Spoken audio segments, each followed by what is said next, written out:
আসসালামু আলাইকুম রহমতুল্লাহি ওয়া বারাকাতুহু। প্রিয় ভাই ও বোন, যারা যেখান থেকে আমার এই ভিডিওটি দেখবেন, অবশ্যই আপনারা ভালো লাগলে একটি লাইক এবং কমেন্ট করে যাবেন। আজকে আপনাদের সামনে যে হাদিসটি নিয়ে এসেছি, রাসূলুল্লাহ সাল্লাল্লাহু আলাইহি সাল্লামের সাহাবী হযরত আবু হুরায়রা রাদিয়াল্লাহু তাআলা বর্ণনা করছেন, রাসূলুল্লাহ সাল্লাল্লাহু আলাইহি সাল্লাম বলছেন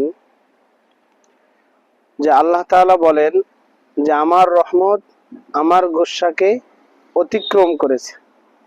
প্রিয় ভাই ও বোন, হাদিসে কুদসি রাসূলুল্লাহ সাল্লাল্লাহু আলাইহি সাল্লামের এই হাদিস থেকে প্রমাণিত হয় যে আল্লাহর রাগকে আল্লাহর রহমত অতিক্রম করেছে, যার ফলে আল্লাহ বান্দার উপর রাগান্বিত হন না। প্রিয় ভাই ও বোন, আমার আল্লাহর রহমত আমার আল্লাহর গোসাকে অতিক্রম করেছে। আমি আপনি যে সমস্ত নাফরমানি কাজ করি, যে সমস্ত বেঈমানি আল্লাহর সাথে করি, যে সমস্ত সীমালঙ্ঘন আমরা আল্লাহর সাথে করি, প্রিয় ভাই ও বোন, যদি আল্লাহ সুবহানাহু ওয়া তাআলা রাগ হতো বা রাগ করতেন, তাহলে আমাকে আপনাকে ধ্বংস করে দিতেন।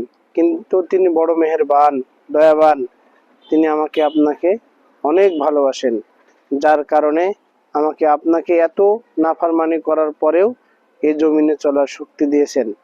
তাই আসুন, আল্লাহ সুবহানাহু ওয়া তাআলার রহমত আল্লাহ সুবহানাহু ওয়া তাআলার গোসাকে অতিক্রম করেছে, তাহলে আমাদের অন্তরের মহব্বত, আমাদের আমাদের রাগকে কেন অতিক্রম করতে পারছে না? তার মানে আমরা শয়তানের ধোঁকায়, শয়তানের মানে প্রলোভনে আজ আমরা দুনিয়ায় মুক্ত হয়ে সমস্ত গুনাহ করছি। প্রিয় ভাই ও বোন, আসুন আমরা আল্লাহ সুবহানাহু ওয়া তাআলার হাদিসে কুদসির প্রতি আমল করি এবং আমরা আমাদের মহব্বত দিয়ে আমাদের রাগকে ঢেকে দিই। আল্লাহ তাআলা আমাদের কবুল করুন, সকলে আল্লাহুম্মা আমিন। আসসালামু আলাইকুম ওয়া রাহমাতুল্লাহি ওয়া বারাকাতুহু।